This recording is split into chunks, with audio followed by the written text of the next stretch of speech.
wabarakatuh. Perkenalkan, nama saya Maulida Rahmadani, NPM 1902010021. Saya mahasiswi dari Fakultas Syariah Prodi Hukum Keluarga Islam. Tujuan saya membuat video ini untuk menjawab soal UAS, mata kuliah pengantar tata hukum Indonesia. Baiklah, kita masuki soal yang pertama, yaitu jelaskan pengertian pengantar tata hukum Indonesia.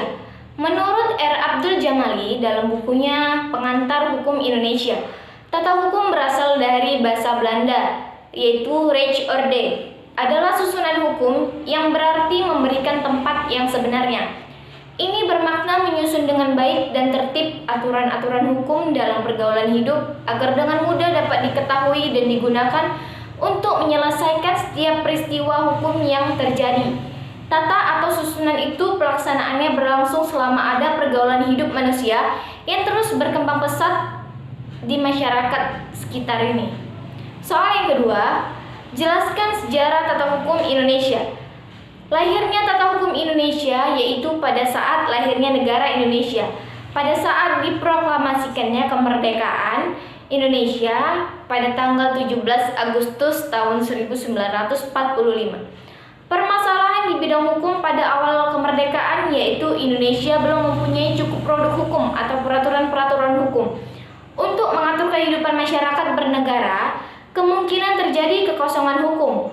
Bagaimana penyelesaian terdapat pada pasal 11 Aturan Peralihan Undang-Undang Dasar 1945 sebelum amandemen. Soal yang ketiga, jelaskan pengertian hukum, sumber hukum, dan pembagian hukum. Yang pertama, hukum menurut Amin SH dalam bukunya Bertamasya ke Alam Hukum mengatakan hukum adalah kumpulan peraturan-peraturan yang terjadi dari norma dan sanksi-sanksi dan bertujuan mengadakan ketertiban dalam pergaulan manusia sehingga keamanan dan ketertibannya terpelihara. Yang kedua, sumber hukum. Menurut Ahmad Ali, sumber hukum adalah tempat di mana kita dapat menemukan hukum. Namun perlu diketahui pula bahwa ada kalanya sumber hukum juga sekaligus merupakan hukum. Contohnya keputusan hakim. Yang ketiga, pembagian hukum dapat dibagi ke dalam dua kelompok, yaitu yang pertama, hukum umum dan hukum perdata. Hukum umum adalah jenis hukum yang mengatur hubungan antara negara dan warga negara yang sifatnya mengatur kepentingan umum. Dan hukum perdata atau hukum sipil adalah hukum yang di dalamnya mengatur hubungan antara orang dengan orang, satu pihak lainnya dengan pihak kedua, mengenai suatu objek yang sifatnya keperdataan dengan menitik beratkan pada kepentingan perorangan. Soal yang keempat, jelaskan dasar berlakunya hukum adat. Bagaimana sikap saudara terhadap hukum adat yang menentang hukum konstitusi hukum Islam? Dasar berlakunya hukum adat menurut perundang-undangan yaitu Undang-Undang Dasar 1945, Undang-Undang Dasar tahun 1950, IS pasal 131 JIS, RR pasal 75 baru dan lama, IS pasal 134, Undang-Undang Darurat Nomor 1 Tahun 1951 LN Nomor 9, Undang-Undang Nomor 19 Tahun 1964, Undang-Undang Nomor 14 Tahun 1970. Dan bagaimana sikap saya terhadap hukum adat yang menentang hukum konstitusi dan hukum Islam?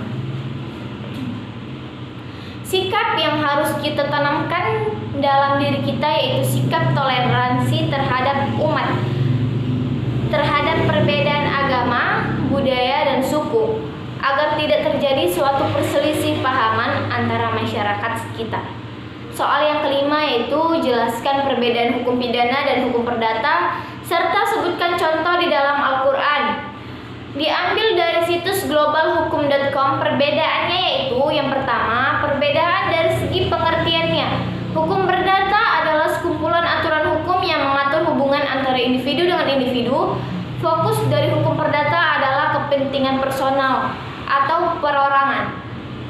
Hukum pidana adalah serangkaian hukum tertulis yang mengatur tentang perbuatan-perbuatan yang dilarang atau tidak boleh dilakukan dengan adanya sanksi tertentu. Yang kedua, perbedaan dari segi isinya.